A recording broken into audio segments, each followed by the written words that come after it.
Welcome to the Deep Dive. We're here to unpack your sources, digging into the most important nuggets of knowledge and insight.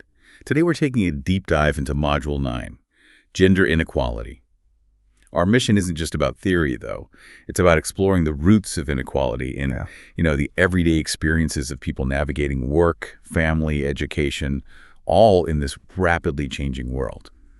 And you've given us a fascinating set of sources. We're starting with the historical lens of Harriet Martineau, then looking at contemporary research from Caitlin Collins and Paula England, and tying it all back to some core sociological theories. This dive really promises to show just how deeply gender is woven into our lives from way back then to right now. It's really quite fascinating. These authors, they span nearly 2 centuries, but they reveal these enduring dynamics, things that still shape the challenges many of us face or people we know face, especially if you're trying to balance studying, working, maybe raising a family. So we'll pull out those historical insights and see how they reflect what's happening today, hopefully giving you a deeper understanding. Okay, let's start that journey then. Harriet Martineau, her book, Society in America from 1837. It wasn't just a travel diary, right? It was some serious sociological observation.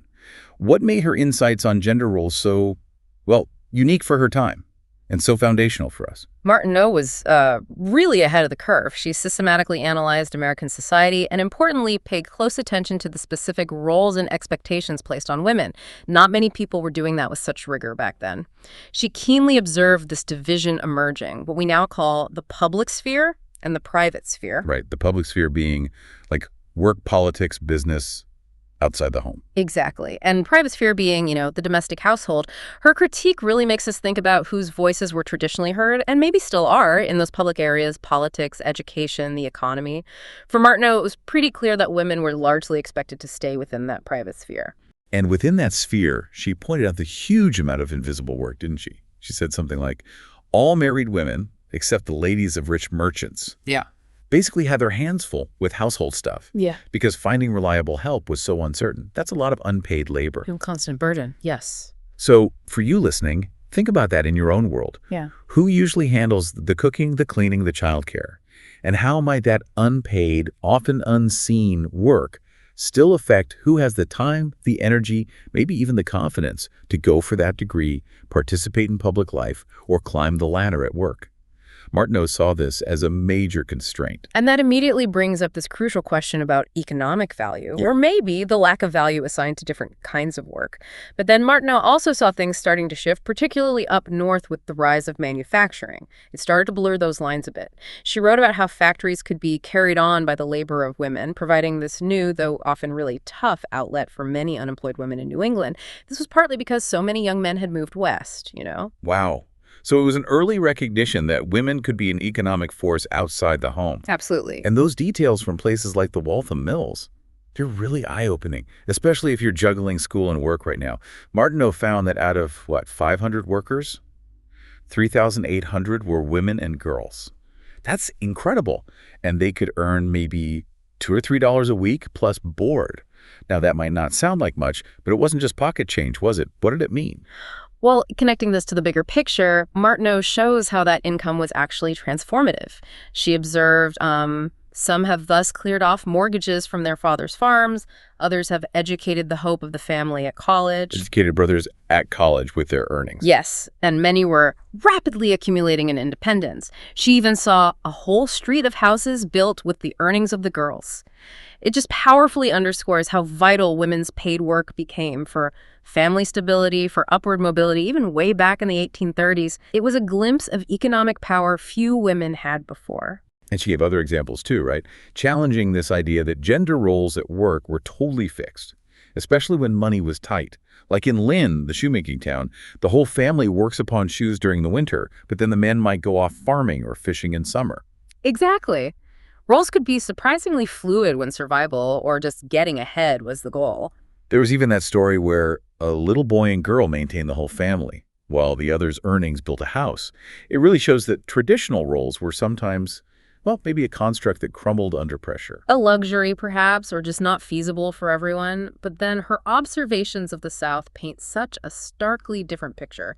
A disturbing contrast, really, especially concerning women's roles within the the brutal system of slavery. She talked about the degradation of the women as an obvious consequence of it all. She noted that white women might maintain their purity, but often that was because, as she put it, a servile class of their own sex was forced to serve the purposes of licentiousness. That's incredibly bleak. It created this deeply unequal, morally bankrupt home life. Utterly. A planter's wife could become, in Martineau's words, the chief slave of the harem. Their roles were incredibly restricted, education limited, economic independence basically impossible, all within this pervasive culture of exploitation. And for enslaved women. I mean, their very bodies were treated as commodities. Martineau even noted Mr. Madison chillingly saying female slaves were expected to become mothers at 15. And it affected the whole culture around work. In the slave state, she observed, work is considered a disgrace. This didn't just apply to slaves, but also to the poor whites, the mean whites, as she termed them, who worked with their hands. And it shaped the enforced idleness of many white women. Such a sharp contrast with the North, where she felt labor is more really and heartily honored. That contrast you're drawing is just so vivid. North versus South, women's roles, economic agency, all twisted by slavery. It really highlights how these big societal structures just warped everything, including gender expectations. It sounds like Martineau was seeing the very early signs of what we now talk about as the stalled gender revolution. I think you could definitely say that. She was implicitly touching on ideas that Paula England would formalize much later. This concept, the stalled gender revolution, basically describes how, even when women make economic or legal gains, the social and cultural changes in their roles don't always keep pace. They lag behind. Right. So even with women entering the workforce, like those factory girls, the old assumptions about who's the breadwinner and who's the caregiver just stick around. Exactly. And we see that today, right? We've made huge progress since Martineau. More women in college than men now. More fathers are more involved at home, which is great. But the gender wage gap, it's still stubbornly there across the board. Leadership roles in almost every field, healthcare, law, tech, service industries, still disproportionately male. The revolution seems to have stalled out in some key areas. That idea of a stalled revolution really clicks when you look at Caitlin Collins' research in Making Motherhood Work.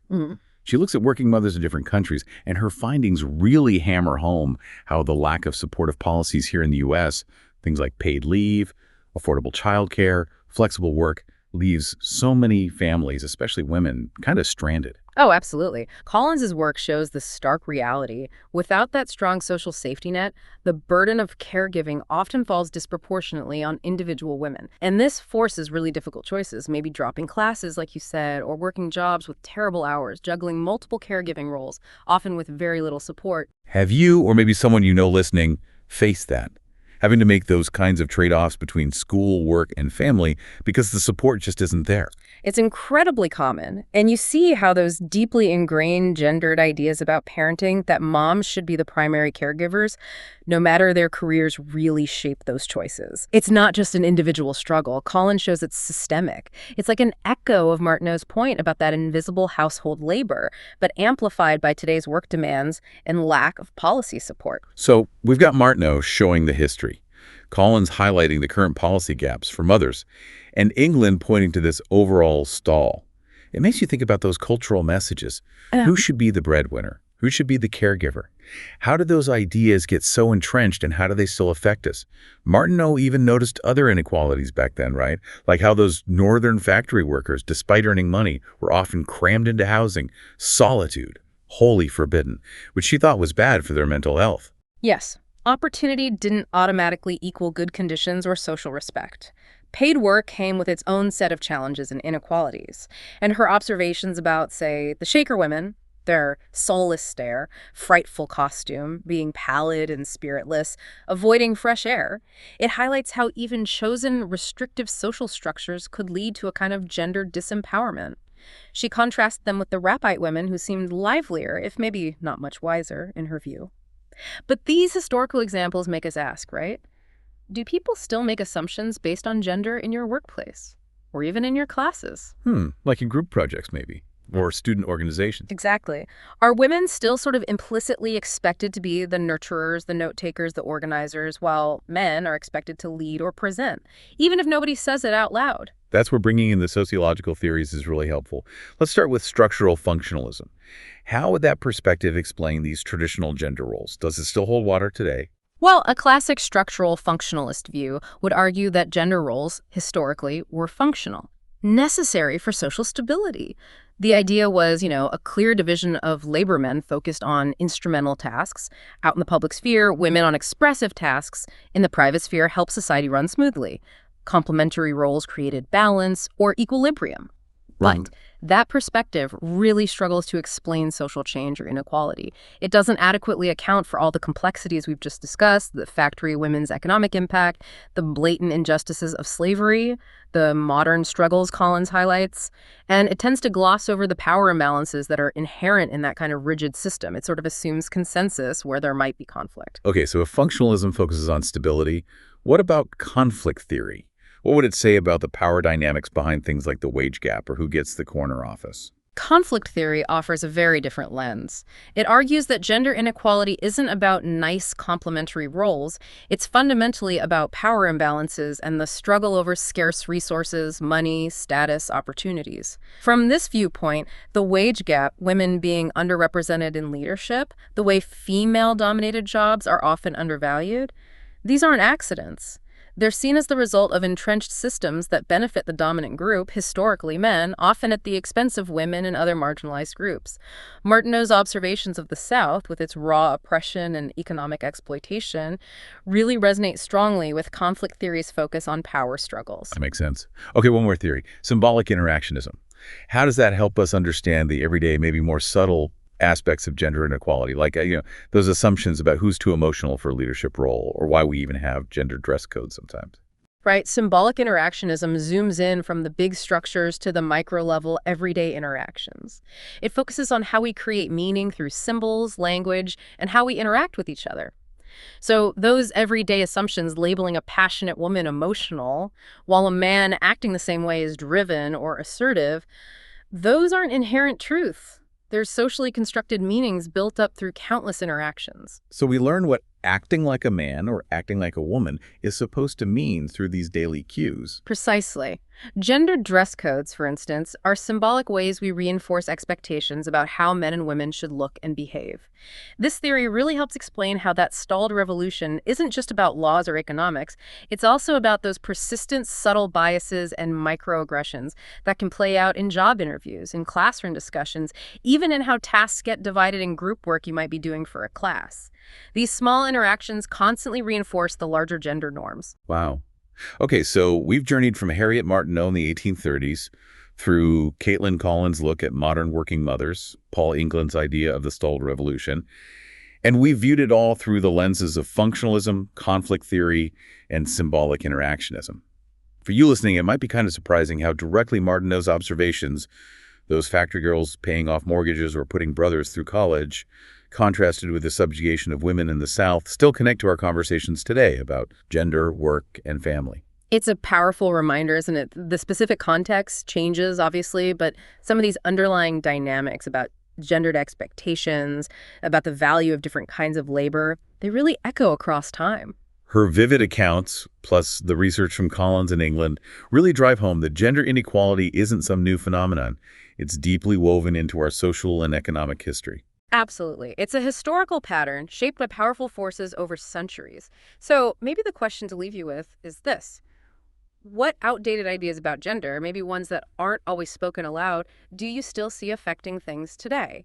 In your community, at your job, even here at school? And maybe more importantly, how can understanding this deep history, the labor shifts Martineau saw, the policy gaps Collins identifies, the stalled progress England points out, and the theories that help explain it, how can that understanding help you? Help you as a student, maybe as a future leader, to recognize and challenge unfair expectations, to support real equality in your own life, in your classes, your future workplace, and beyond. That's definitely something we're thinking about long after this deep dive ends.